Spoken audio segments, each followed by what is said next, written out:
Welcome to Overnight Wisdom, a show where we sit with changemakers, artists, business leaders, and thinkers. Each conversation is an invitation to slow down, to go deeper, and unearth the quiet insights that shape who we are. If you're seeking honest reflections, unexpected wisdom, and a deeper understanding of what it takes to not merely survive, but to thrive, you're in the right place. What does it mean to lead with culture? To build brands that don't just speak at people, but from them. My guest today is Jonathan Akwue, President at Translation and part of the executive leadership team at United Masters, two of the most influential companies shaping culture, music, and creativity today. In this conversation, we talk about legacy, leadership, and the business of culture.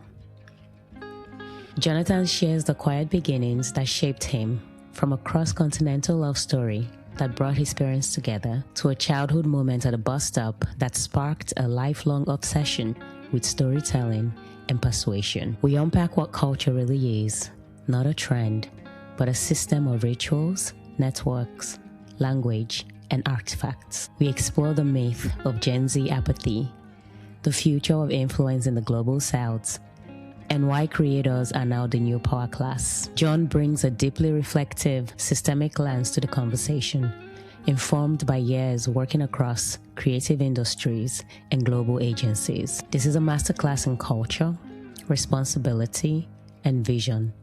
A reminder that real leadership is deliberate. It doesn't posture, it builds. Let's dive in. Hi, John. Welcome. How are you doing? I'm very well, thank you. Thanks for being here with me today. I'm really excited for this conversation. Likewise. And I'm going to jump right in. Okay. Tell me a bit about yourself. How did you become you?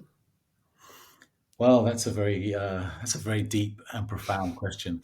I guess it would start off from where my parents met. There's an interesting story about how my parents met. So I'm of dual heritage, my father being Nigerian and my mother being Swiss, and they met in the UK in London in some rather unlikely circumstances, I would say. So this is in the early 60s. My father was sent to study to become a lawyer with the idea, as many Nigerians did, to get the skills, then come back and bring those skills back to his community. So he was sent with a few of his friends to study law. And then my mother went to the UK, went to London to learn English. And she is a very religious person. And I always joke with people that there is God the Father, God the Son, God the Holy Spirit, then my mum, and then John the Baptist. I So love it. in terms of the order, so she was on her way to church, and she was going to church in South London, and she saw a Nigerian lady. She didn't know she was Nigerian. She just saw a lady who happened to be a Nigerian lady who was struggling with some bags, heavy bags. And my mother, being the kind of person that she is, she gets off the tube. This is the underground, as it's known in the UK, and she asked this lady, "Hey, can I help you with your bags?" And so she's like, "Oh, thank you so much." And so my mother walks with her all the way to her apartment. And, even though it was away from the church that she was going to visit, she walked all the way to her apartment and she dropped off this lady's bags. And then this lady said to her, "Oh my God, I have to thank you. You have to come to my house for dinner." And my mother's like, "No, there's no need. Honestly, it's fine." And she's like, "No, please take my number. Please take my number." She takes her number. Unbeknownst to my mother, that lady was a friend of my dad's. Says to my father, she says, "I've just met your wife." And Oh, she said, "I met this lady. She had the face of an angel. She helped me with my bags. You have to meet this person, blah, blah, blah." So, of course, my mother knows nothing about any of this. Um, and she gets a call. She gets invited by this lady to dinner. So she goes around to this house in Kennington in South London. And she shows up with some flowers because she didn't know any Nigerian, any black people, anything at all. She's just a little Swiss young woman living in London as an au pair studying English. And she rocks up at this house. The lady is not there. My father is there, who has prepared a meal for her. And she still walked into this apartment there's a black guy there that she does not know. There is no lady there. And she basically been set up. And she always says that she knows exactly the day that she met my father because they had this meal, they turned on the TV, and JFK had been assassinated. Hmm. So I know the day that my parents met, which is November the 22nd, 1963, because that was the day that JFK was assassinated. So when you ask the question about how did I get here, that's kind of how I got here. And I'm the youngest of four, um, four children that came out of that marriage. So yeah, I put it down to the good-hearted nature of my mother and some serendipity and the creator having a master plan. I love that. I often find this to be an interesting question to ask people because the Where most interesting things come out, right? Because it's like you're not. I'm not being specific, so I'm just like I'm gonna toss the ball, kick it wherever you want to kick it. So I exactly. really like that. Yeah. Um. So you've had that. You were brought into this world because your mom. Oh my Mhm. gosh! Like I would not enter into a house Right? with I know. someone I did not know. So that was meant to be. Yeah, yeah, correct, correct. But and so I grew up in London. Hmm. Grew up in, spent most of my time in South London. Knew from an early age that I was going to be in the creative industries. So that was something I always had a passion for. I was grateful for the fact that I had an older brother because all the weight of my father's expectations were on him. He was the one that was supposed to go and study law. He was the one who's going to do all those things, and I was the younger one, so I could do what I want. Like I had the freedom. And so I knew that I was going to be in the creative industries from a very young age. I was very passionate about comics and drawing and art. I knew creativity was going to be part of my path. I didn't know exactly what that path was going to be, but I also had a fascination with advertising. Again, just as a illustrative story, the first time I got really interested in the business of advertising happened when I was, I guess I would have been maybe 13 or 14 years of age. And by this time, we had moved to further away in South London, but my school was about an hour's bus ride up. It was in a place called the Oval. And just on that route, when you get to kind of Brixton, I don't know if you know London that well, but when you get to kind of Brixton, there was a bus shelter, like a bus stand. And I remember seeing this poster, and it was a picture of a young girl, and it just said, "Hi, my name's Amy," written in children's handwriting, and I like slugs and snails. That was it. No message, no brand, nothing at all. And I remember seeing this poster for a while, going past as I'm on the bus, and just going, huh. And then just going to school, thinking nothing of it. It was a long time afterwards, maybe 3, 6 months later, this poster reappeared on that bus shelter and it said, "Hi, I'm Amy. Remember me?" Wow. And then underneath it just said, "Adshell ads work." And Adshell was the company that was selling the advertising space for those posters. They're now part of Clear Channel. And I was blown away. I was like, oh my God, somebody thought about that. Somebody knew I was going to see that picture and remember it. So when I actually eventually got into the advertising industry and I started writing for one of the trade publications called Campaign, which is Campaign in the UK, which is a big trade publication, and I wrote a story called In Praise of Amy because I went and found that picture. I actually called up Clear Channel and said, "Hey, do you have a picture of this little girl? She was on bus shelter," and I found the picture, and I did this post about it. And ironically enough, Amy saw that post and Oh. it turned out because it got posted online, and then I saw in the comments, and then she answers and she said, "Hey, I'm Amy," and obviously that wasn't her real name, but she said, that, and so she goes, "I was looking to see if anyone had found this poster." But she goes, "That was my dad. It turns out he was a marketing director at AdShell. Came up with the idea, put his daughter in it, and so yeah, so I credit Amy as the reason that I got into advertising because that was the light bulb moment for me, which I was like, that is so smart. I really want to Hmm. understand how that happens and who makes that Hmm. happen.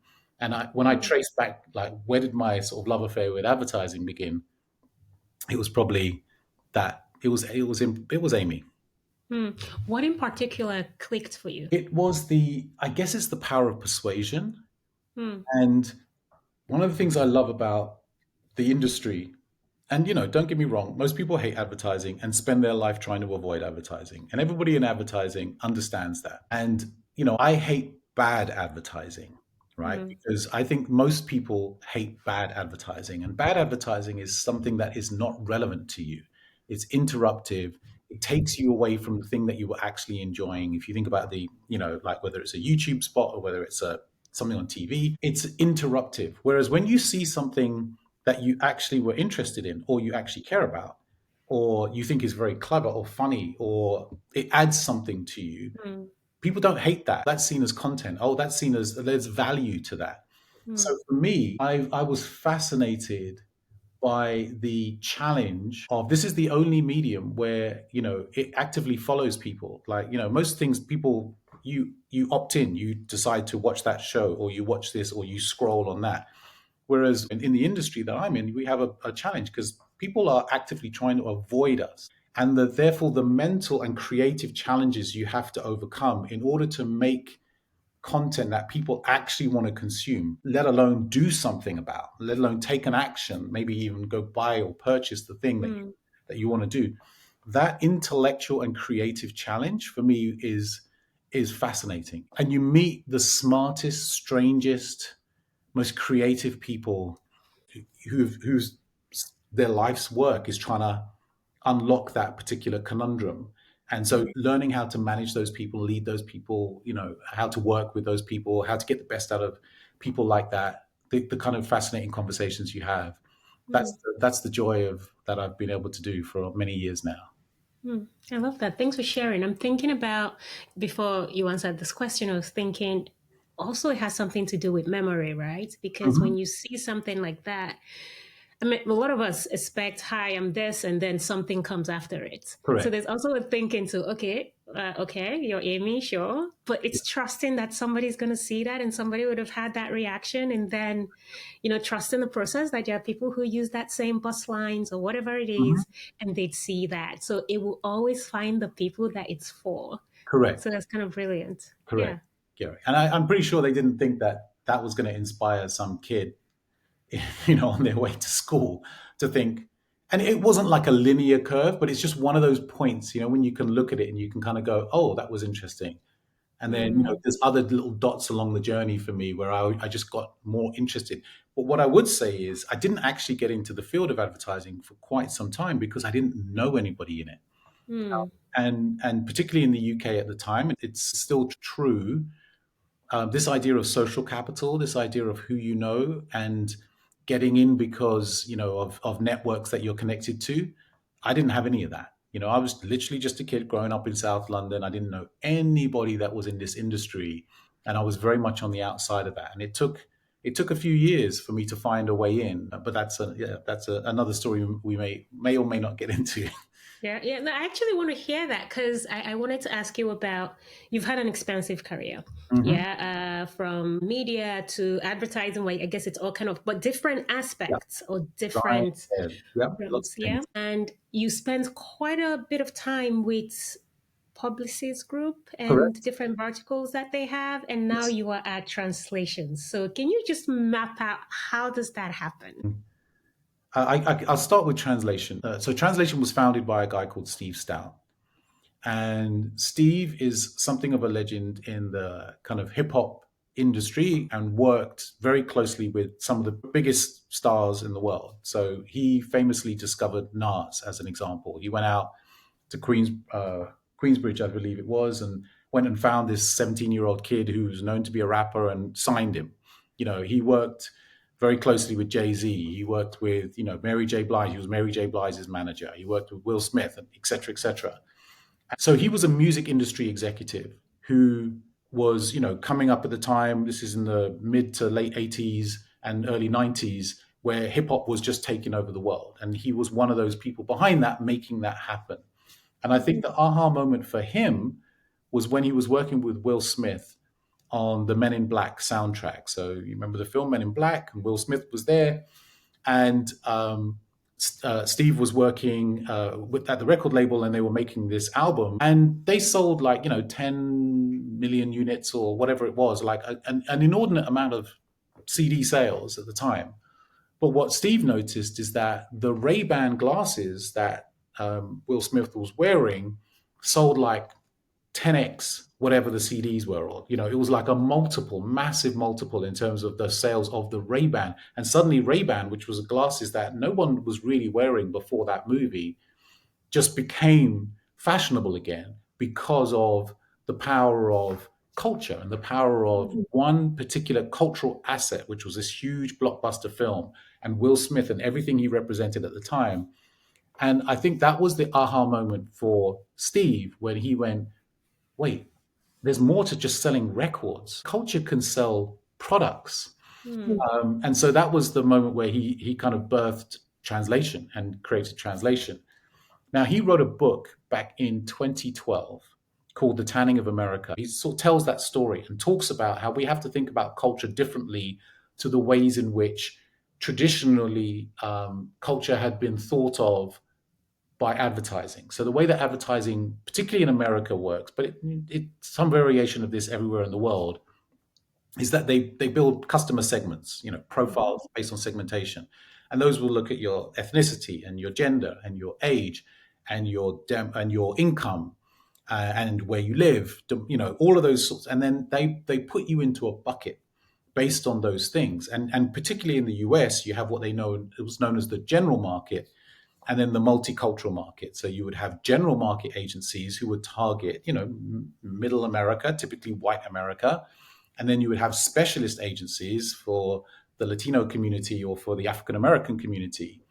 And Steve was like, that model doesn't make sense. That model doesn't work.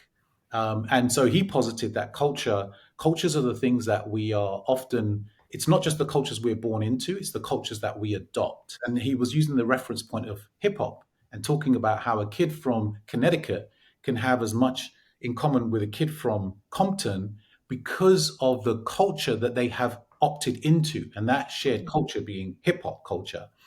And so that was his insight. And he wrote that out. He talks about Run DMC and, how Run DMC did that first deal with Adidas. And, when these German executives flew to Madison Square Gardens and saw all these kids rocking out to my Adidas, as Americans would say. And then suddenly they signed this group, and then Adidas went from nowhere to literally from zero to hero because of the power of that culture. So he encapsulates that. He writes this book again in 2012. I'm in London. I read that book. I was already in the industry by this point, and I was banging up against this kind of ceiling myself. I guess the way in which the world or the industry as I saw it at the time had some blinkers on. And I read this book and I was like, oh my goodness me, this guy absolutely gets it. And that's what put Steve on the radar for me. And that's what put translation on the radar. So, again, I looked up, I was Googling, is translation in London? It didn't have a footprint in London. We still don't have an official footprint in London. But that was the moment where it clocked for me who this guy was and what it was. Scroll forward, I end up working at Publicis. I got offered an incredible job. I was headhunted to do this incredible job over at Publicis. I end up working with Samsung, and I'd worked with Samsung previously at my previous agency. And then I got this opportunity to work and run the European operation for Samsung, which I then did. And then a few years later, this is part of Publicis Group. A few years later, that took me out to Singapore because they asked me to run the Asia Pacific operation. It's a huge piece of business for the Publicis Group. It's one of their top clients. So I moved to Singapore with my family, and then I was given a global role, and this was a global media lead role, which then took me to New York. And so again, working with Samsung, and in 2024, so last year, I get an invitation to go to the Masters golfing tournament. And I'm not into golf particularly, but the Masters is the creme de la creme. It's the one that everybody says that you've got to get to. And members of my team were like, John, you absolutely have to go. And when you go, you've got to go and buy the merch because it's like exclusive and it's only during the Masters that you can get the merch.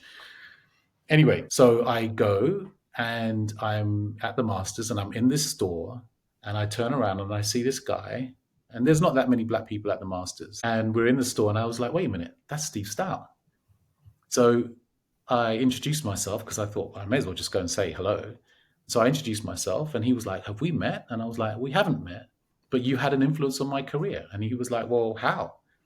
And I said, well, for one thing, like I read your book, and that was one of the things that was pivotal in my journey. So we get into a conversation. He asked me how I find living in New York, etc., etc., and I tell him, which is true, how much I love living in New York, because when I was a kid, I loved hip hop, I loved superhero comics, Marvel superhero comics in particular, and both of those were coming out of New York. So the fact that I can live in the city that when I was a kid in London, everything culturally that I was consuming was coming from New York. And so we just had this conversation.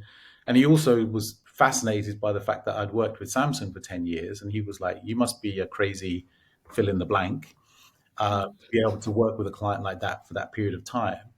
So we just had a 10-minute conversation in this store. He gets my number. He says, we got to do lunch. And I was like, okay, sure.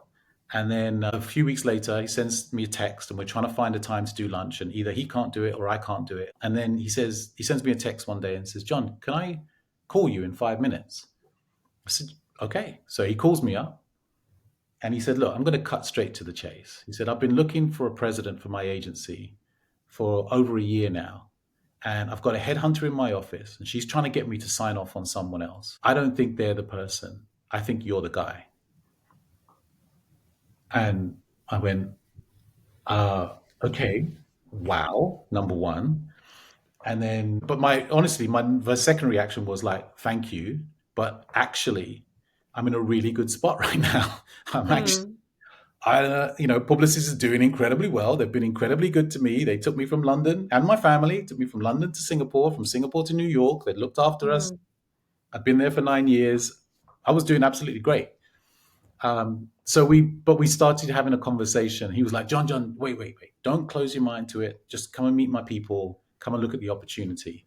And it was that process of looking at the company as it had become and understanding how it had evolved to include now United Masters. And United Masters is a separate part of the business, which is a independent record label and distribution platform. So think of a record label in your pocket. And because Steve had again seen that there's an injustice in the way that the record industry was set up, where you as an artist have to give your intellectual property to this company, and you sell your publishing rights, you sell your rights, and they own you essentially. So I don't know if you remember when Prince changed his name to that symbol, and he talked about, because he was so upset about it, that he talked about being a slave to the system. That's because he'd sold his rights to these major labels. And Steve was like, no, the future of music is going to be independent. So he launched United Masters so that artists can retain their IP.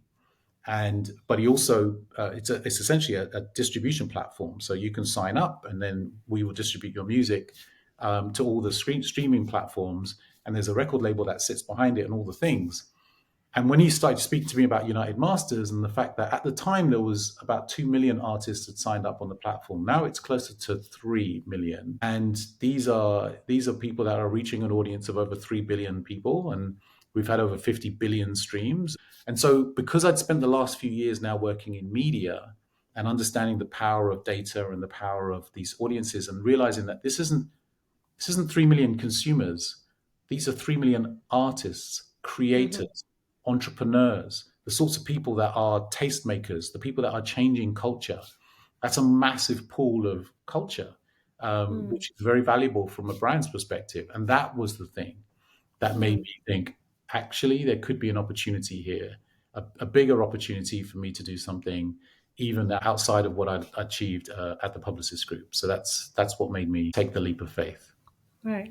Okay. I mean, that's a really very cool story that just happened, right? And that thing about being in the right place at the right time, and it was meant to be again. The universe arranged it.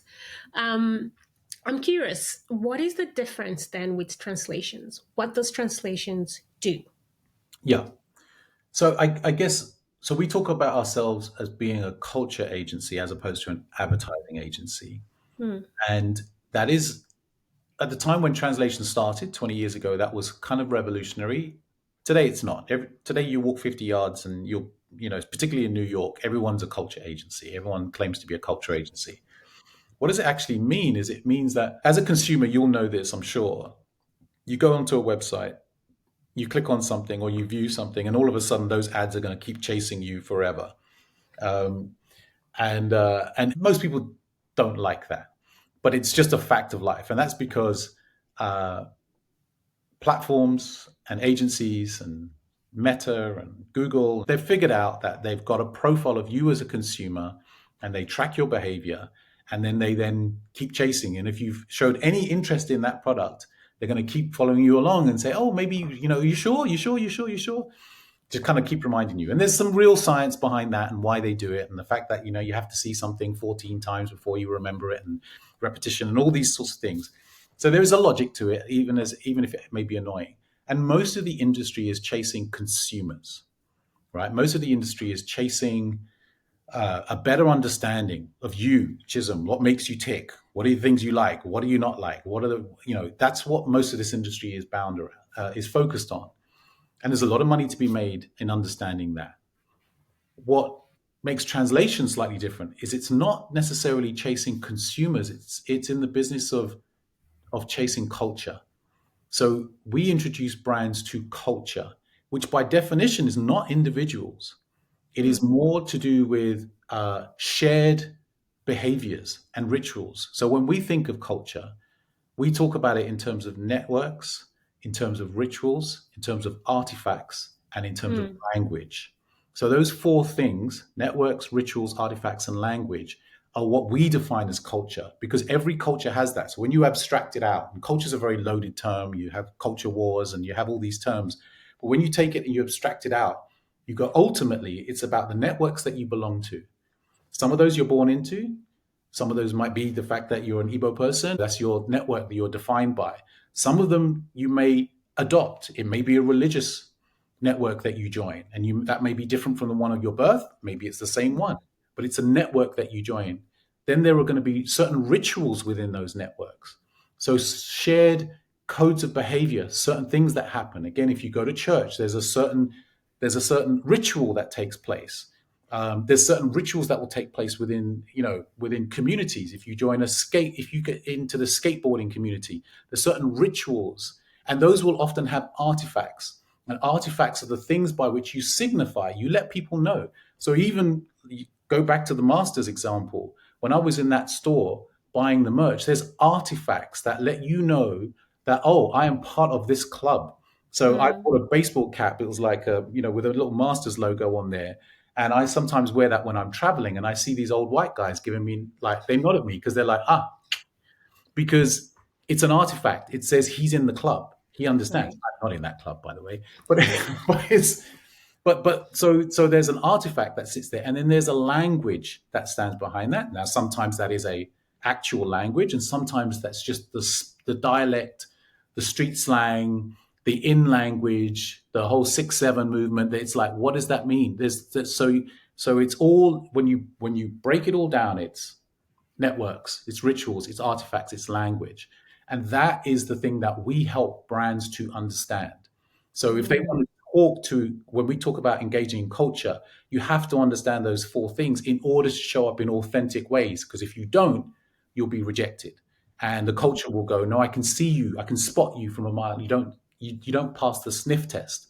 And if you get it wrong, and we've seen lots of examples of brands that do get it wrong, then cultures reject you. But if you get it right, then you embed yourself in that culture. And that's what we do at Translation. It's interesting just hearing you talk about it, because I also see how it reflects some of the work that I do. So but I think of it very differently in terms of when I look at a culture map. I have the primary identifiers, the secondary, and then the tertiary. Mm-hmm. The primary are usually things you can't change. What you're born into, it could be, for example, your race, it could be your gender identity. Then, of course, you zone out of that and you start looking at things like, the language you adopt or the ones that you learn. But even things like being a part of the military, right? Mm-hmm. The school you go to, the sports you play. If you're a yogi, for example, what does that experience look like? And then the more you zone out, you start to see that even people who seem farther away, depending on their secondary and tertiary demographic identifiers, they actually have a lot in common, and Right. they might have more shared culture than, say, me and another Igbo person from Anambra State, on Correct. the basis of the experiences that we have where we've grown up, and also the traits and identifiers that we have adapted or adopted along the way. So Exactly. really cool to hear how you contextualize that within the work that you do. So cool. Yeah. So Yeah. that's it is genuinely exciting. So all, for me, it tracks back to that kind of sense of how do you find when you understand and you use that as a framing device, you still then have to take a business challenge and then interpret that in a way that can solve their problem, but using Hmm. creativity and connect it into culture. And that, for me, that's where the magic happens. Hmm. I want to talk to you a lot more about culture, but first, I want to talk to you about your role. You Mhm. are the president, right? And you're in a leadership role. Have you always aspired to being a leader? Is it something that was always innate for you? Being part Nigerian, there is there is Can't help it. yeah, yeah, there's you can't, yeah, exactly, you can't help it. Never backward in coming forwards, I think is the expression. And it's one of those things where you don't even realize it until you spend more time with Nigerians. You're like, oh wait, this isn't just like a one-off. This is who It's a we are. thing. This is Mm, It's a thing. It's definitely a thing. yeah. So I would say, again, it's a growing awareness that I've had through my life. Part of that, quite honestly, was coming through, growing up in church and understanding principles of leadership and having good leaders and people around me and people who could identify from quite a young age that I had a potential to communicate effectively and giving me opportunities to communicate effectively. And then I think the light bulb really went off for me. I was thinking about this. The light bulb really went off for me many years ago. I went to see a guy called Miles Monroe, who again was a Christian speaker, but very much focused on leadership. And I think he'd written a book called Discovering the Leader Within You, or something to that effect. And I went to see this guy speaking in London. And again, it was just one of those pivotal moments where, it was a leadership seminar, and he was just talking so passionately about the role of leadership and how important it is and what it involves. And I just knew something just clicked in me. And I was like, Mm, what I'm meant to do. This is me. This is what I'm about. And so I started studying and reading management books and understanding leadership. I was looking at psychodynamic theory, and then I was doing like management theory. And then I went off and I wanted to understand. The more books that I was consuming, the more I was trying to understand how organizations work and what it means to lead them. And then I thought, oh, I need to get back into education. And so I ended up finding a course, like a master's course. It was like an MBA course, but for people in the creative industry. So it was mm, deliberately designed for people that were running creative businesses. At this point, I was running a design studio. And so I went and did this master's. It was phenomenal. It was at the University of the Arts London, and it was a fantastic course. And I just gained so many skills, and that's part of the reason why, in fact, they asked me to come back as an associate lecturer, which I did for a number of years as well.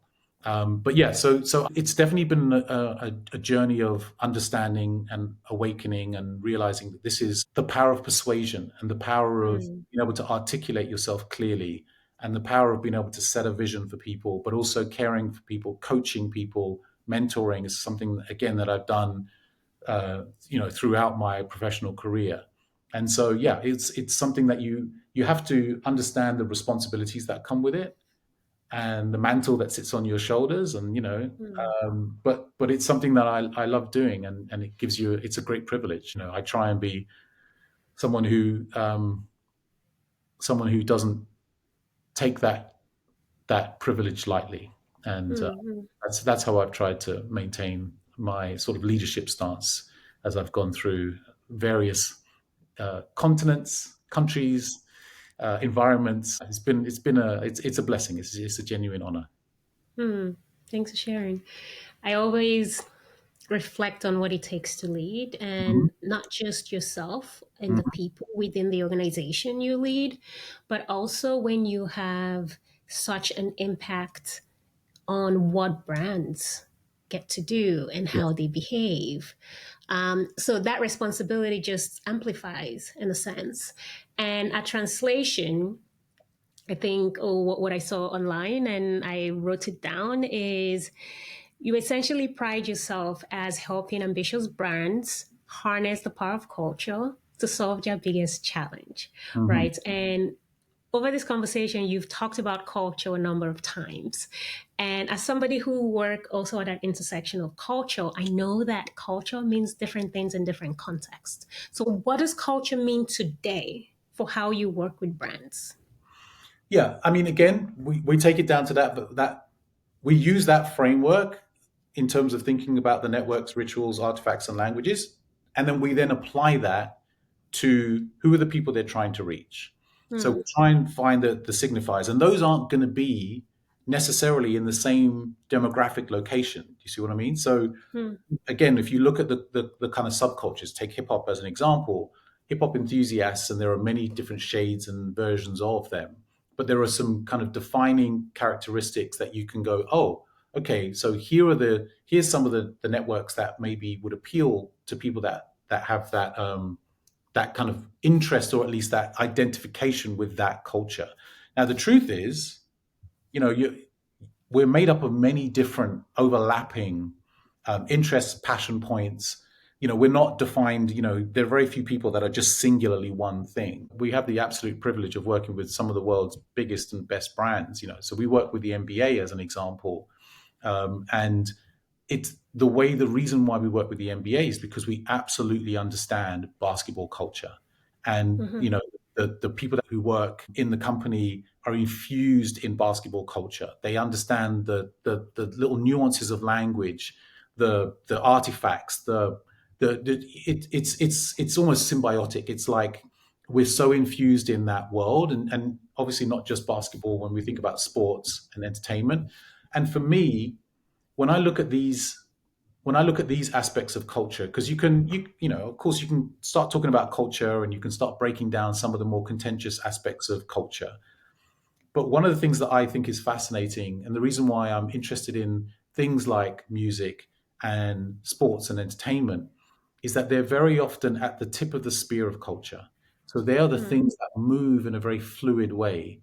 And because of a low barrier, particularly with music, because it's relatively easy now to create music and to distribute music, it's got such a low barrier of entry. What it means is that you can start to see the shifts and you can start to see how culture is changing in the sounds that people listen to, the language, even the locations where people are listening to music. Hmm. So, you know, I wrote a piece recently where I was talking about how when I was growing up, there used to be, when you used to go to record stores, because I'm old, and you used to go and I used to DJ, but you used to have a little section in a record store which was called world music. And like, Hmm. you have all these different classifications and genres, but then you'd have a little section there where you'd have world music, and you might have like, I don't know, Hugh Masekela or, you know, Labi Sifri or like, you know, like non-Western music would go in world music. And it was this little tiny section. Now you think about where we are today and you look at the rise of Amapiano and Afrobeat and K-pop and Latin music, and you look at the impact that's having in the US or in Europe, the Hmm. world's completely changed. It's no longer this kind of world music is now music. It's like completely flipped. You go to Coachella and you've got like 30,000 people who don't speak Spanish singing along to every word that Bad Bunny is, you know what I mean? And you go, Yeah. what? You look at the impact of like K-pop Demon Hunters, which is now the most streamed content, most watched content on Netflix, Netflix. bar none. And then you go, and that has infused K-pop, Korean culture, and that has actually been driven. My my belief is that there is one demographic group that, because I talked about the limitations of you know, I guess classic demographic segmentation, but youth is one example where young people are typically at the forefront of innovation when it comes to culture, because they are always reacting against what came before them. And when you consider that, as it stands, even today, 90% of everybody on the planet today under the age of 25 lives in the global south. So if you flip that around the other way, that means only 10% of the world's population under the age of 25 lives in Europe or Mhm. North America. Mhm. Everyone else lives in Asia, Africa, or Latin America. And Mhm. that is where the youth live. So is it any surprise when you then also look at the US, and again using music as a metaphor, and you see that the fastest growing musical genres in North America over the last 10 years have been K-pop, Afrobeat, and Latin music. Mhm. Where do they come from? Africa, Yeah. Asia, Latin Yeah. America, where young people are. So when we start thinking about culture, and this is one of the things that I get most excited about, is that America used to be in the cultural export business. Everything from Hollywood to hip hop, it was exporting it. That's how a kid like me, growing up in South London, fell in love with America, because I was receiving these cultural exports. America is now in the cultural import and export Mhm. business, and increasingly, it's in the import business. So my CMO likes to say that if you wanted to know what was the pulse of culture in 1984, you'd probably go to Hollis, Queens, and in 1992, you'd probably go to Compton, or you might go to London. But like in 2025, you'd go to Lagos, you Mm. go to Santiago, you go to Mexico City, you go to Cape Town, Mm. because that's where culture is now beginning to increasingly resonate. And I don't think brands and agencies have really figured that out. I don't No. think they've. I don't. I think they're still looking in the wrong places.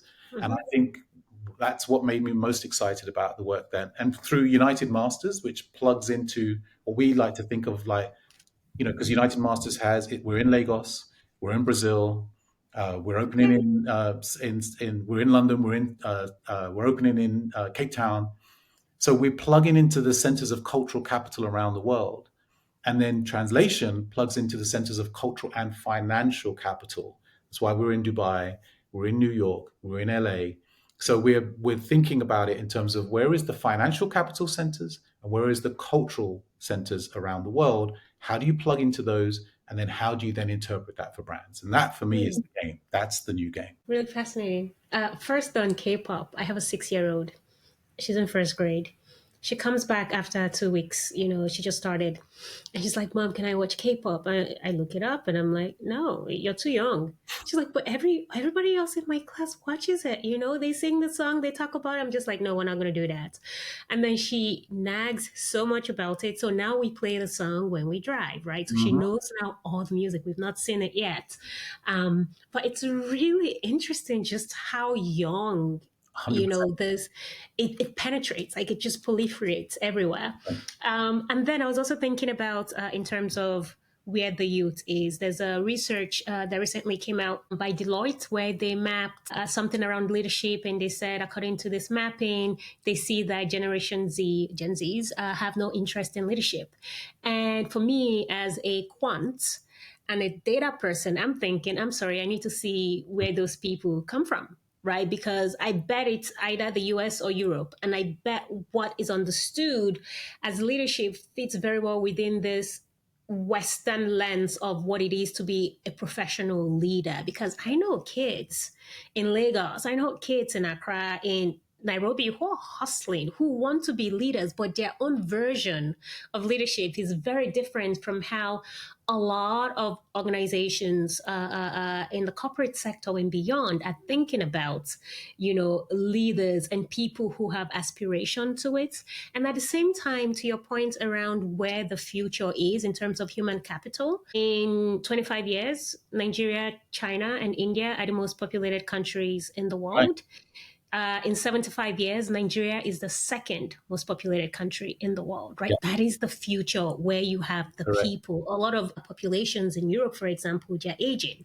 Yeah. And then you need these people who will be all over the world. So I guess my question to you, and it's good to know that United Masters is actually in Lagos and, planting in different places. How does your work currently translate outside of the US? Because I mean, I'm hearing hip hop, I'm hearing entertainment, I'm hearing sports, and those things are still very much American centered or US centered. Yeah. So just how does it translate? Yeah. Great. How does it translate? Great. Great question. And I guess I'd come back to something that you said earlier around K-pop and your daughter. So the thing that's important to recognize, or that not many people recognize, is that this is not an accident. That Mm, the Koreans identified over 30, 40 years ago that if they were just a service manufacturing country, it would be a race to the bottom, right? And I know this, I've been to Korea more times than I can count, working with Samsung. But there was a deliberate decision made on, it was a policy decision to invest in culture, in mm, entertainment, because they recognized that if they were just a service and manufacturing country, if that was their cultural export or their main form of export, that they would again fall down the ladder as other, countries in Southeast Asia would start to develop those kind of manufacturing skills. So they had a deliberate policy to invest in what is now known as the kind of Korean wave, this Hallyu kind of culture. And it encompassed everything from investing in entertainment, in drama, in television, in music. It's not an accident, right? So this is the thing that I try and get over to people is that this didn't just happen. It's like mm, why did Squid Game become so popular? Why did K-pop become so popular? Why mm.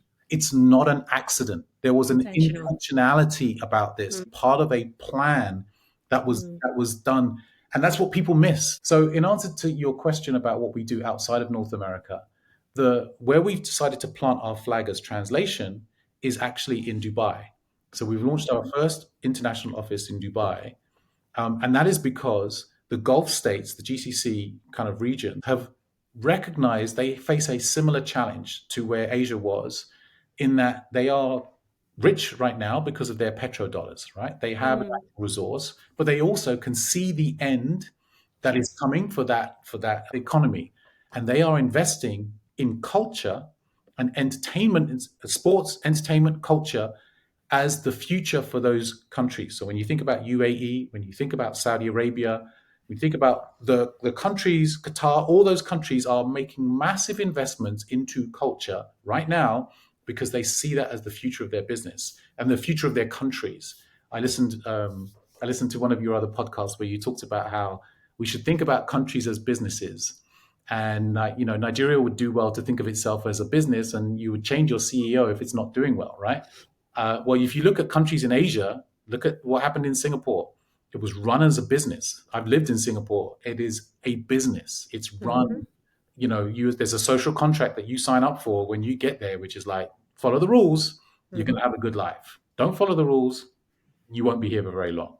The same is true when you look at what's taking place in the Gulf states right now. So that's where we are focusing. And for us, we do major on, again, we don't, when we think about music specifically, our heritage is in hip hop, but mm, we think much more expansively than that. We see that the world is changing as well. One of our biggest artists is a guy called Big X the Plug. He's from Texas. He's a rapper, but he grew up around country music, and his latest album is a collaboration. It's a country music album, and he's collaborated with some of the biggest country artists in the country. So for us, and what we're doing in Dubai is fascinating. We're working with Google there. We're helping them to launch Google Gemini. Dubai is one of those locations where everybody is a third culture person, yeah. right? So Mm, it is that intersection of, and when you start to think about these intersections of overlapping identities, that is Dubai. And so they have this ability, and Steve Stout talks about the fact that when he spends time in that region, he says it feels like New York in 1984. You just mm, know it's about to pop. You know it's just coming. You can feel it because there's this kind of plugged inness, this kind of, and this new world in which we exist, in which these kind of binary identities that we used to have, these kind of nation state identities, are breaking down, and people are now defining themselves. Again, there was one of your guests, I think, who on one of your podcasts that I was watching talked about home is where your humanity is acknowledged, yeah. which I thought was profound. And Mm, that's one of those spaces. Dubai is one of those places. It doesn't matter where you come from in the world, your mm, humanity is acknowledged when you're there because everybody's mm, from elsewhere. Same as Singapore, everybody's from elsewhere. So you're not othered, you are accepted. And so that for us is hugely exciting.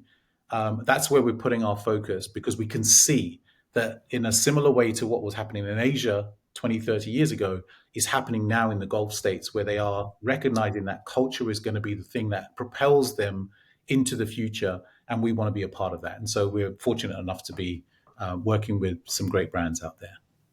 Very cool. I'm going to Dubai for Christmas because I need some sun. I don't blame Um, but no, Dubai for me has always been, present. you. Yeah. And I mean, there are a lot of Nigerians who are there, there are a lot Mhm. of Brits who are Yes. there, and Correct. now even in Norway, there are a lot of entrepreneurs, a lot of our friends who've moved there. Of course, favorably, they have good tax systems in comparison to Norway, for I example. can imagine, especially compared to Norway. Yes. Yeah.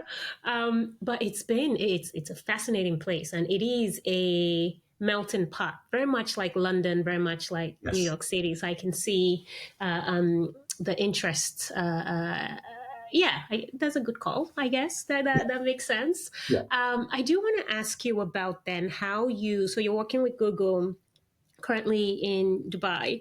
And what do you see in terms of what are trends? So for brands who might be listening onto this and thinking, okay, yes, I'm hearing what you're saying about, culture. How do I actually loop it into the work that we do, the products that we put out in a way that materializes in, say, revenue growth? How do you do that quantitatively or qualitatively?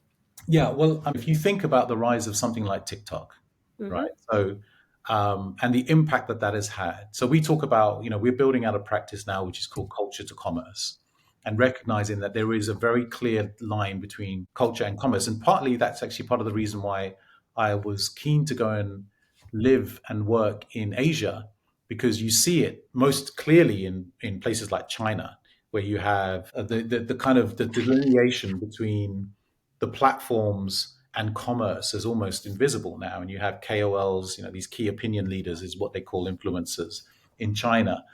Um, and so, and it actually ties back to something you said in relation to this Deloitte study and them saying that young people aren't interested in being leaders. I agree with you. I think their definition of leadership is wrong, because if you look at the percentage of young people that want to be YouTubers or want to be creators, Mm, like over 80%. It's more than doctors, lawyers, accountants, all the absolutely. classic professions. Now they want to be like creators. What is that if it's not leadership? So I think that definition of what might be classically thought of as leadership is probably flawed, and which is Yeah. why they're coming up with that result.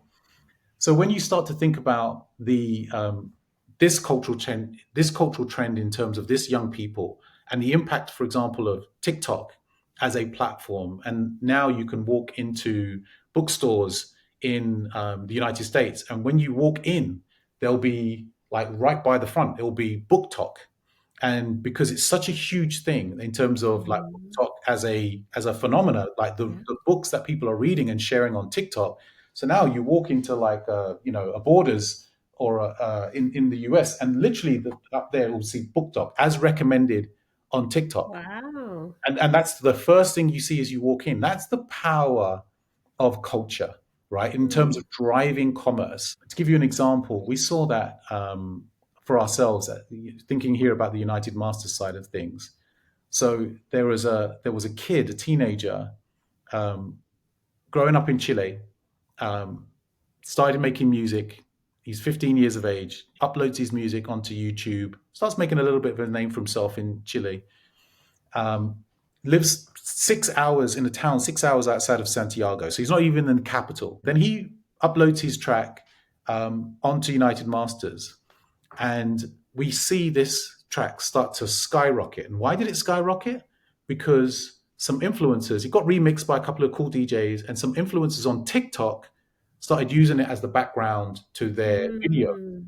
And all of a sudden, this song just goes through the roof. Now, fortunately, we'd already signed, someone had got on a plane, they'd gone down to Chile, they'd seen this kid, they'd signed him onto the platform. And so we were able to kind of ride that wave. And that one song ended up in last year was the number one most streamed song on TikTok, but it was the number four most streamed song on Spotify globally, Mm. ahead of like all the big names you can imagine. This is a 19-year-old with no social presence. He's a kid growing up. His name's Floyd Manor. He's a kid growing up in, as I say, in a town 6 hours outside of the center of Chile, with nothing around him, no support, nothing. And obviously, once we signed him on the label, we did everything to kind of help promote him. He went double platinum in the States, triple platinum in Italy, quadruple platinum in Spain, became a global star. We had to get him his first passport so we could fly him to the United States, take him to the Empire State Building, which was lit up in his honor because Oh, wow. Billboard, he became the first platinum artist from Chile, and he's 19 years of age. Wow. That is the power of culture. That is the power of what a platform can do when that lightning strikes, when you get just hitting the zeitgeist, and a kid from nowhere can overnight, literally, I mean, his song ended up on Barack Obama's favorite list of, he releases these tracks, like I think he's his top 20 tracks of the year, and his song was on that list. I was like, oh my God, that's incredible.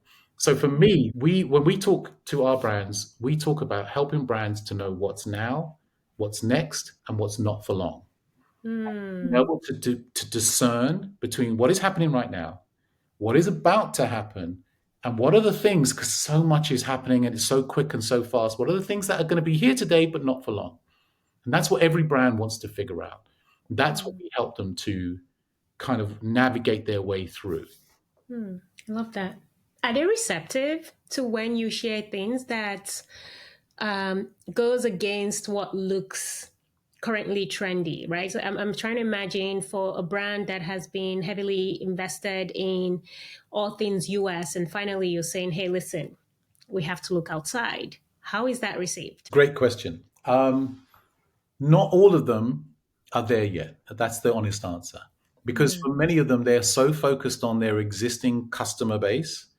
So the idea that they should be looking to these culture makers that don't exist in the US, it's a bit of a leap. It's a bit of a leap that they have to make. I think, again, things have changed quite considerably in the time, because I'm an old guy now. But I'd still say, so it's not for every brand. It's not for every brand. And we talk about helping ambitious brands, and that's who we target. We're fortunate enough to work with those brands that actually have some ambition. And some of them, like you have a company like AT&T, it's a massive company.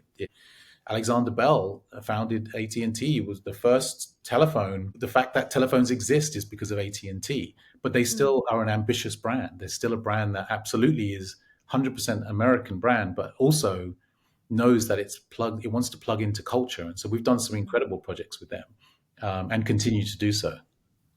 Yeah, I like how you also not just qualify this, but also quantify it. And I'm thinking there's a science behind it, right? Because when you start thinking of culture, and I think a lot of people think of culture as, an art, and maybe it's both. Yeah. I'm often in workplaces where sometimes the leaders, they say, yeah, that is not the culture we have here. And I tell them, what is the culture? Can you tangibly name it for me? Can you tell me what it looks like in action, like today?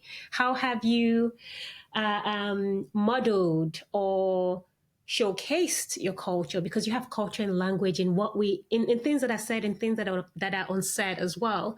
And I always try to explain to them that culture done right can also be quantified. And that's also kind of what I'm hearing from you in terms of the analysis that goes in the now and the what's coming and what is, ephemeral, what will disappear. It's just a trend for now. It's not going to stick. Yes. Yeah, I think that's really cool. And I can see how that, for people who are not ready, for organizations that are not ready for it, that can, you might meet resistance in the work that you do. Correct. Yeah. And I think it was Peter Drucker that said, culture eats strategy for breakfast. Yes. And we all know that if you work with organizations, you can have the best strategy in the world, but the organizational culture, and it comes back to your point about leadership, is sometimes you need to understand and you need to look at the organization from what are the things that get rewarded versus the things that don't get rewarded. What are the spoken and unspoken? Where are the places of implicit power and explicit power? And they're often not the same. And so if you're trying to lead any process of change, then you have to understand the underlying culture, which is often not spoken. So yeah, that I find that all fascinating. Yeah. I have a question around creator-led platforms. So you've talked about TikTok, which is a creator-led platform. What does the future of it look like in the next decade, for example, in terms of brand partnerships? So, I mean, I think the biggest thing that is happening and that's going to impact all of us is AI, right? So, generative AI. And so, when you talk about what is happening, that is the biggest thing that is happening right now. And, I was having a debate or a conversation with my youngest son. I was asking him about what are the 10 biggest inventions. And we were talking about, like the wheel and, fire and like agriculture and the printing press and the internet and electricity. And I was like, yeah, and maybe generative AI, because it is literally the game changer. Mm-hmm. When we start to think about platforms, and obviously you're seeing that, OpenAI have launched this platform called Sora, which is kind of like TikTok, but all of the videos are generated by AI. Mm-hmm. It's just the pace of change. If you think about it, like it's what, 3 years since we've had ChatGPT, and just think about how much has changed in that period of time. And it's like an arms race between them and Google and Anthropic and Claude, yeah. all of the platforms, which are all racing to Yeah. get ahead of themselves. That has huge impacts that I don't think any of us have really Grasp. fully grasped. And Mm. this the idea of artificial general intelligence, or this super intelligence that they're racing towards, is something that even the experts are not entirely sure what will happen when we get to that point. Mm-hmm. But what we can see in terms of the kind of shift that it's having on the industry that I'm in and the industries that the brands that we work with is profound. Mm. Because you're getting to a place where previously, I guess, automation and technology was automating away what would be classically considered to be blue collar jobs. Now we're in a place where, like, what they would call white collar jobs are increasingly being automated. And, what does that mean when you get to a world where an AI can diagnose often more effectively than a human can in Yeah. terms of what the conditions are? Where we're already at that place now where you start to look at, like, what is the impact on law? What is the impact on accountancy? What is the impact on all Mm. classic professions, which were the things that, any Nigerian will tell you, those are the safe professions. They don't look so safe anymore. Nope. So I think just if you're talking about societal change and you're talking about technology impacting that, by far and away, that is the big one. And Mm. nobody knows exactly what the answer is. Least of all the people that are actually making it. Mm. I think I heard one commentator talk about it, is that we should think of it as almost as if they are creating a new species. Mm-hmm. And it is because it behaves in ways that is not fully anticipated, because it is essentially, we are birthing a new form of intelligence. Intelligence, yeah. And It's the impacts of learning. that Mm-hmm. are Mm-hmm. what space. Mm-hmm. I mean, I have in my work with my team now, we're just like, listen, it's here, and in 3 years we will be late. Yeah, Yes. so we just have to just jump in now. And I mean, I have agents doing work for me, Hmm. AI agents. Hmm. um and some people on my team, my chief of staff, for example, it saved her so much work, a lot of emails that she has to sift through. But anyways, it's I think it's here to stay. And I think, of course, there's that fear about, okay, what is this going to look like for us? Which jobs is it going to take? And one of the things I heard, I forget where, that I think is true is um, AI might will probably take the job of the person who doesn't know how to use AI. Yes. Right? Yes. Because ultimately, I think that's kind of what it comes down to, is how can we, and there are many ways in which we can now integrate AI into the work that we do, like the flow process, to also just optimize and free up time. Correct. Yeah, for actual strategy human work. And I feel that that will always remain. I might be too optimistic, but I do think we still need the human being. I don't necessarily think, at least for now, it might change in 5 years, that Yeah. there's an AI that can do the work that you do, in terms of how do you look at culture, look at what is happening, and then draw that connecting line as you currently do with the work. It might maybe draw from ideas, articles that have been written, but it doesn't quite see it in the same way yet. I mean, I might regret saying this in 5 years, but I think right now there's still that human that is needed behind the AI to help us Yeah. do it quicker, so to say, you know? Yeah, correct. And look, if you think about it, I think back in the 1970s, there was always this race to see when AI would be able to beat the chess Mm, masters. But now, as I understand it, what they've now got to is the most effective players work with an with, AI. So yes. it's this hybrid model. It's a human plus AI, which is that combination of which becomes almost unbeatable. And so I Mm, agree with you. I think that we're going to get to a place where our lives will be augmented. I look mm, at the way that my son, he has these Meta Ray-Ban glasses, and he will communicate with his glasses, and he's having conversations. It's just part of his life. It's just something that he's naturally adjusted to, and it's enhancing his ability to do, to function. I mean, he has ADHD, and he can say, "Hey, Meta, remind me that I need to do this in 30 minutes." And mm, I need to hand off my homework in 30 minutes, or I need to do that. And it's just something that he's built into his processes, mm, does it seamlessly without thinking. mhm, And yeah, so I think, again, we're very fortunate to work with Meta as one of our clients, and we're mm, helping them to launch the glasses into the public. And ironically enough, they're Ray-Ban. So for us, it's like, we think back to where Steve started, when you had that insight about Ray-Ban. Now we full work, circle. and yeah, it's just it's this circular motion that's come around. So, but they were smart enough to recognize. They learned from Google Glasses. Do you remember Google Glasses when they were launched, Mm-hmm. like maybe 5, 10 years ago? Mm-hmm. And they thought they were going to take over the world, but everyone just went, Yeah. "You look like a nerd. Like, what are you doing?" Mm, yeah. And so Meta, I think, have been smart enough to go, "Hey, if we want people to adopt this new technology, Needs to we have look good. we have to make it look good. We have to use culture." Mm, That's what the mm, partnership with Luxottica is all about, and mm, that's why they work with us, because we help them connect with cultures in ways that are authentic. That's what we do. yeah. That's what Yeah. we do I in love business. that. I love that. So for brands listening to this, or brands that are aspiring to be audacious, what are three main things they need to understand about culture? And then how can translations help them get there? Well, I mean, the thing about culture is that it's fluid, right? So Yeah. that's the thing. That's the most important thing, is that it's Mm, fluid. What happened today is not what's happening tomorrow. it's And true.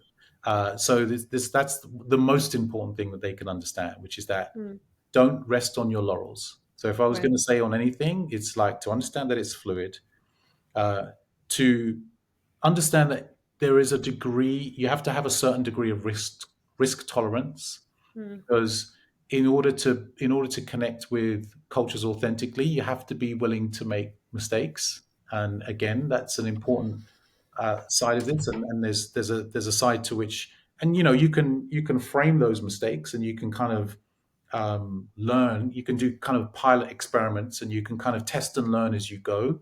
And we're big advocates in terms of helping brands to do little controlled experiments, as it were, just thinking about how they can dip their toes into certain areas that they may not be as comfortable with. So you don't have to go both feet in to something you don't fully understand. So I guess it would be about take a test and learn approach in terms of how mm, you want to approach things. And I guess the third thing that I would say is, look beyond your borders. mm, Like, we live in a world now where you can't put tariffs on culture. And, mm. it's not one of those exports that you can just, like you just, I love that. it's just, you can't.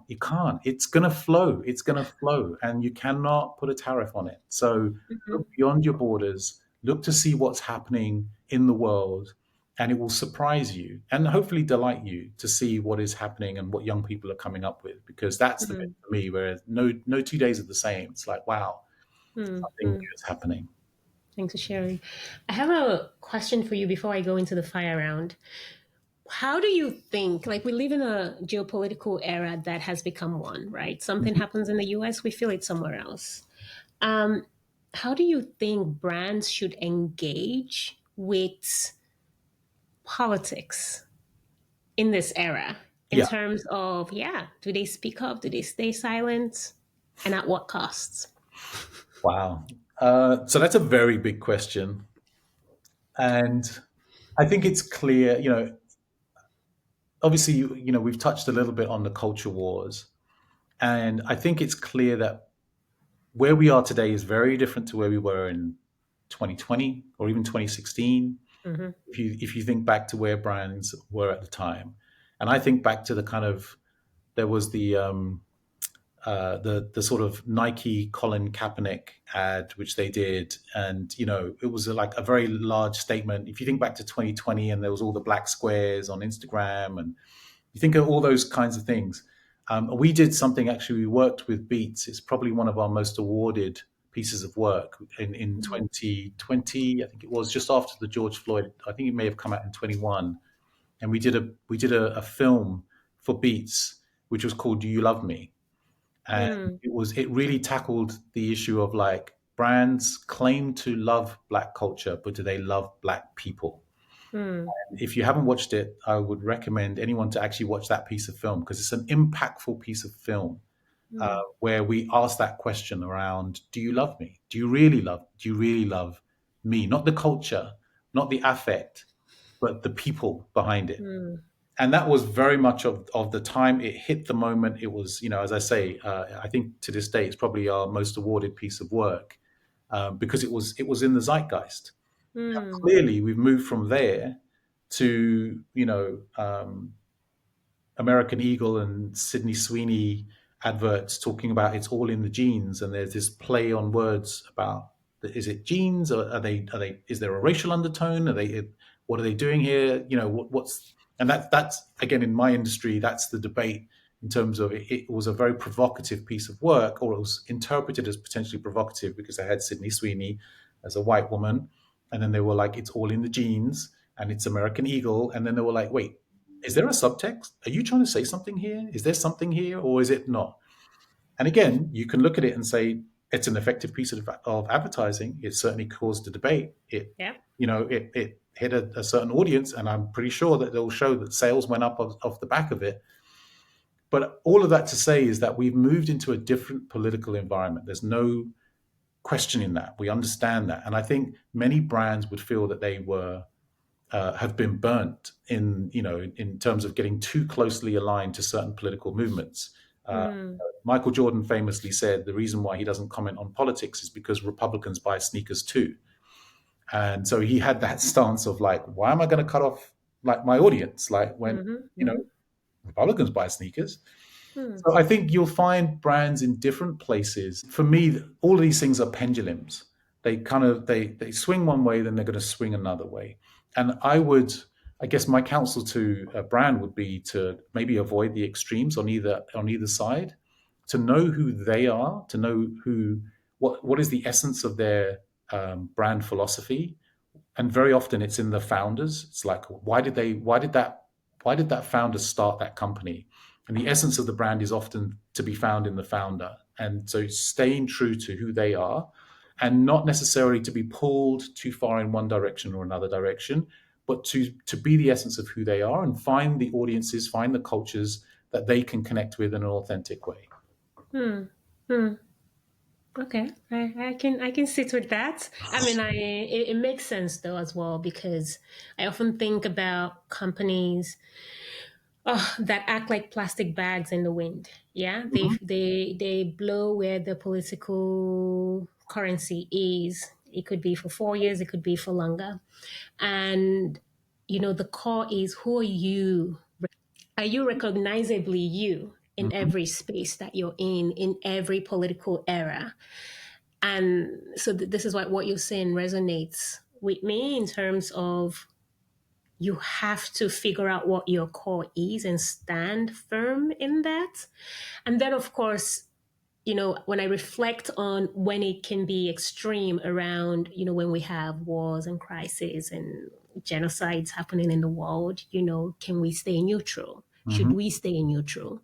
And I think that's something that it's challenging where I work with companies who say we don't know what to do. And sometimes I say, listen, you have to, because on one hand, sometimes, and I say to workplaces and employees when I talk to them is, for you it might be easy to make a decision, but if as a leader of a company I make a decision that costs me $1 billion, it's not just $1 billion. It's a lot of families that lose a livelihood. Correct. Yeah.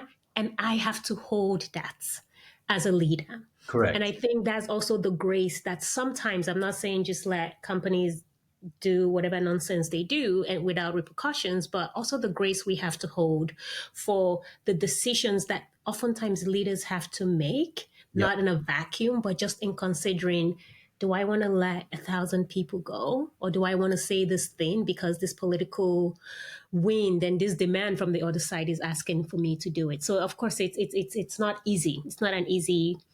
It wasn't an easy question I asked, No, and no, I no. was just And wondering how you thought about it. yeah, and that is 100% right. I mean, I can tell you. So we recently were appointed as the agency actually targeting the African American consumer market for McDonald's. Hmm. And again, people will have lots of opinions about McDonald's. It's a big global brand, and people will feel lots of ways about it. But I had the opportunity to go, and they have an association, the organization that represents the black owners and operators of McDonald's franchises. And they had their seminar. It was in Puerto Rico. We got to go as the new agency partner to attend. And it was a genuinely humbling experience for me because I Hmm. was surrounded by people, black people, who had built generational wealth through management of these franchises. Now, I did not know, I don't know if you know this, but I did not know that outside of sports franchises, the McDonald's Corporation has created more black millionaires in America than any other organization, right? And it's again, it blew my mind when I realized that that was the case. And then you realize that these are hardworking, good, community-driven people who are running these businesses. And to your point about the responsibility of these corporate leadership to go, wait a minute, what I say and what I do, and this kind of performative virtual signaling or whatever it is, can have a real impact on people who are creating jobs in supporting communities. And like it was so impactful to me for me to spend some time with these people who are, it was not just you saw like three generations of families, like grandparents who'd opened up McDonald's stores. Like I was talking to one lady who, the founder of McDonald's, Ray Kroc, or not the founder, but the guy who made it as popular as it is, and her husband, and how she was working back in the early '60s, was one of the first black people to have a franchise, and she was there. She's an elderly lady. Her son was there, but I was seeing grandchildren who are also learning the business, who came to this seminar so they could understand what it takes to run a franchise because it doesn't Hmm. just get gifted to them. And it was again just as somebody who used to see growing up in the UK, McDonald's is, I guess, just like an American brand and like this faceless corporation. And yeah, they make burgers, great, but I didn't know that story and the impact that they have. And then it's not just the black community; they have obviously an association that represents the Latino community, and these Hmm. are business owners who are literally giving back both in terms of their family and to the broader community. Hmm. So things, nothing is quite black and white, Hmm. and you Hmm. have to have nuance in the way that you approach these things, and you have to then there requires a level of humility which I think is sometimes missing in some of these conversations, to Hmm. recognize that value creation, wealth creation, and community regeneration is often done by brands, and Hmm. whether we like that or not, that is the facts. That's Hmm. one of the reasons why when I was doing my masters, I was reading at the time, there was a book called No Logo by a woman called Naomi Klein, and she was talking about how we're going to move on from brands, and we'll move on from the brand bullies, and she had valid arguments, and she was making valid arguments. But I did my research to check whether what she was saying was true, and I was talking to young black boys and young black men in particular to ask about their perceptions of brands, and I realized that she had missed something because she missed the role that brands actually play in people's lives. And my thing was, can we help brands be better and do better? Hmm. Hmm. If we can, then surely we should try and do that. And that would be the thing to do, as opposed to just railing against them. So I appreciate that's not everybody's perspective on things, but it's certainly been mine.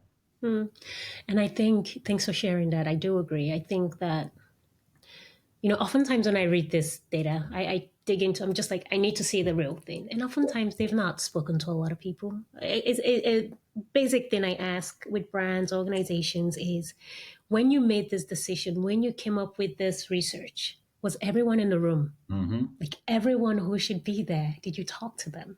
Because oftentimes they have not, right? It's usually this afterthought. And sometimes it happens when, they put out the wrong thing into the world and then there's a backlash and you're like, oh, shoot. Like that also happens. Or sometimes they just really do not care. So you can do research. And oftentimes when that research is based on what research should be from a Western lens, you miss out on an entire group of people who make up a majority, right? And I was also thinking, I also work with Google and Amazon and Coca-Cola, and I remember, Those small companies. yeah, the small companies.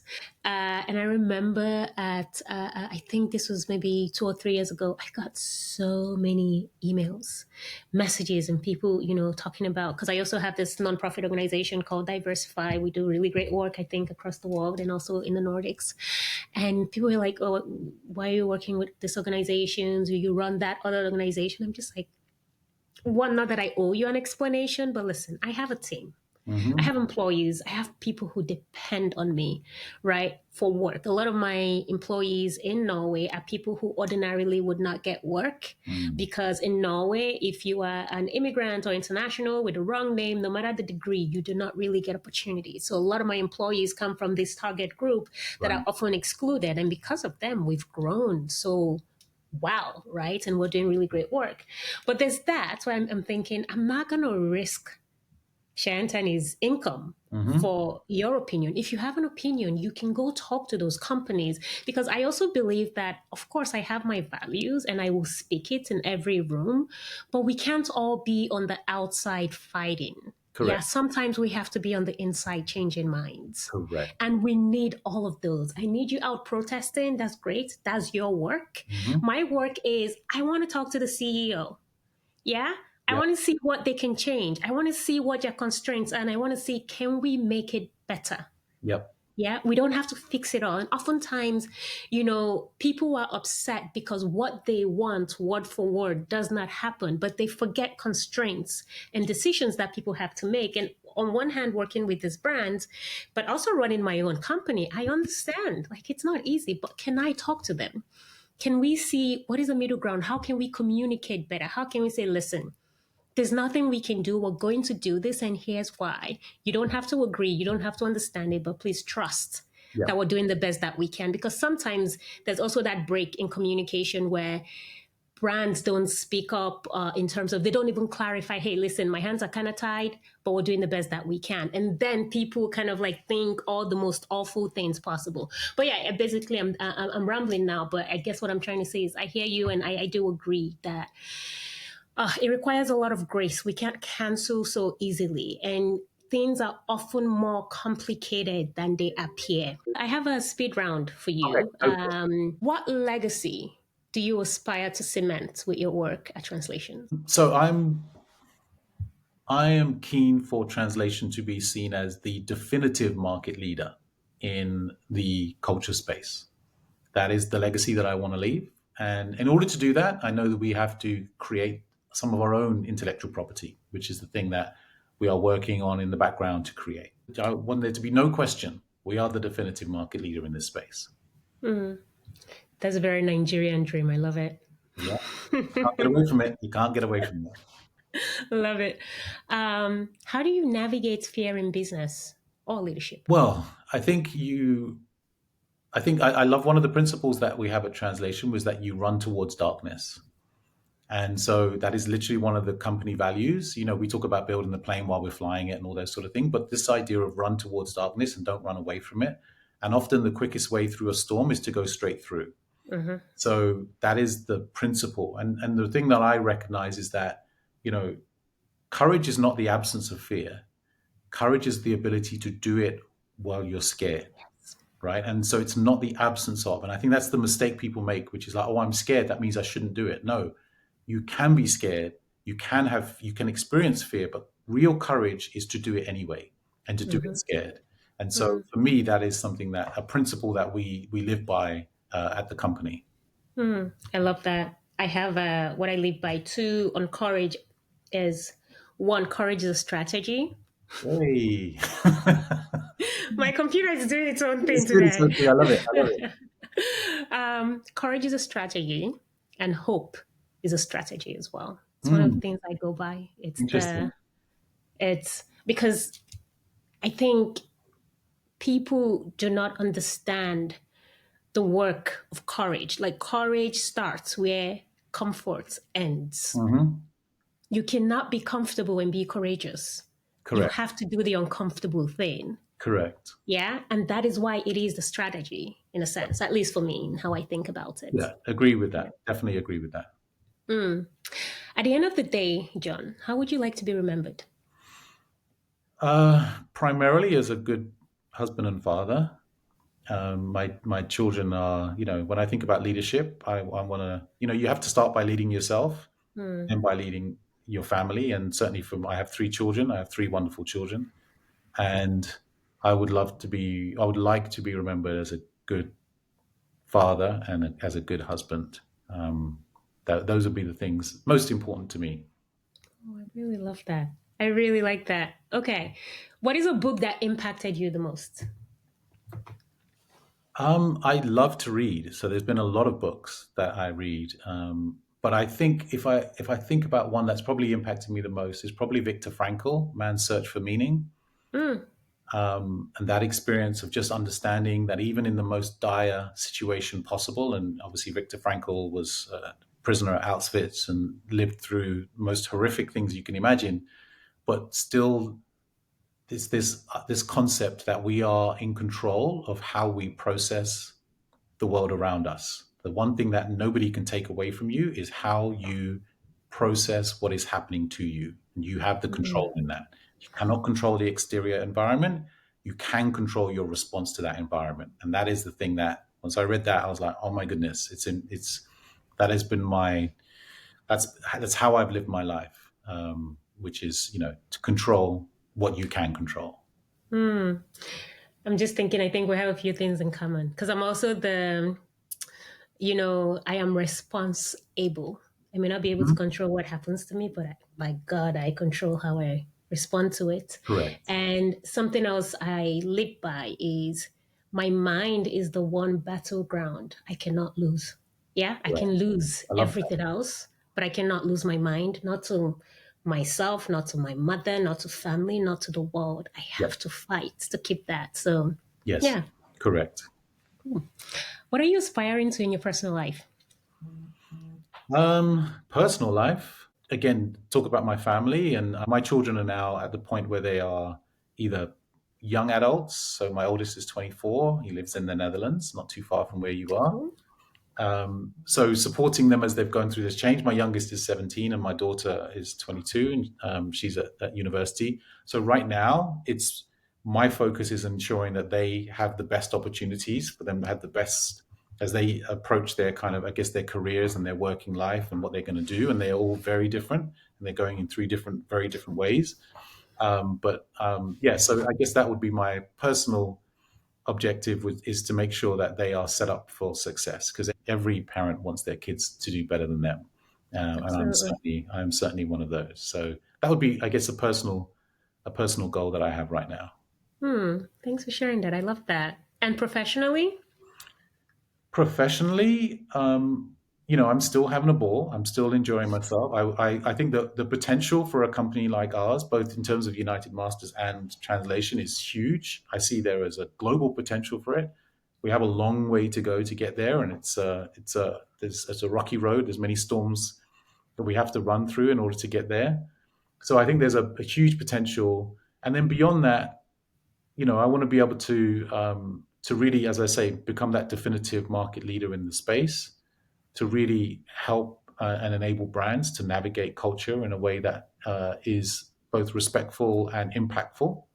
on both sides. So there's a genuine value exchange because, again, the whole philosophy of the company is based on this idea of value exchange and respecting creators for what they do. And so that's the aspiration. And then in the longer term, maybe get back to doing some lecturing and some teaching and to give back to the next generation. Because that's something I loved doing when I was a little bit younger, and I would love to get back to sharing maybe some of the experiences that I've had with other people, and whether that's in a structured forum or as I continue to do, I mentor lots of people now, but I'd love to do that in a kind of more, I guess, a more structured way to be able to hopefully share some of the things that I've learned along the way, along this long and circuitous path. Love that. Okay, a final question for you. If you could speak to young John, what would you say to him? Buy Apple shares and Nvidia. Buy Apple, Microsoft, Nvidia, and Google, Alphabet I shares. love it. Hey, I'm Nigerian. What do you expect? Oh my gosh, I love that. Yeah, yeah. And enjoy your hair while you have it. So yeah, those would probably be the two things that I would Yeah, say to myself. yeah, nice. Do you think he'd be proud of the man you are today? I think he would. I think he would. I think he may have some. I was quite a young, kind of radical young man, so he may have some questions. But I think he would be proud, not least of all, not maybe to a degree about my professional achievements, but I think he'd be proud to see the family that we have. And Hmm. yeah, I think he'd be very proud of that because I know I am. I love that. Thank you so much, John, for your Thanks. time. This has been really a great conversation. I think this has been one of the longest conversations I've had on this podcast, and I love every minute of it. Well, I thank you so much. It's been a real pleasure, and as I say, I really enjoyed just being able to have a longer conversation, and sometimes get into things, some uncomfortable things as well. But that's what it's all about. That's what the connection's Yeah, all about. yeah. Thank you. No, this was great. Thanks a lot. Thank you. Thank you for spending time with us on Overnight Wisdom. If this conversation moved you, inspired you, or made you pause, please leave a comment, or share it with someone who needs to hear it. You can follow the show wherever you get your podcasts, and if you're feeling generous, a rating or review goes a long way in helping others find us too. Until next time, stay curious, stay tender, and may the wisdom you need find you exactly when you're ready.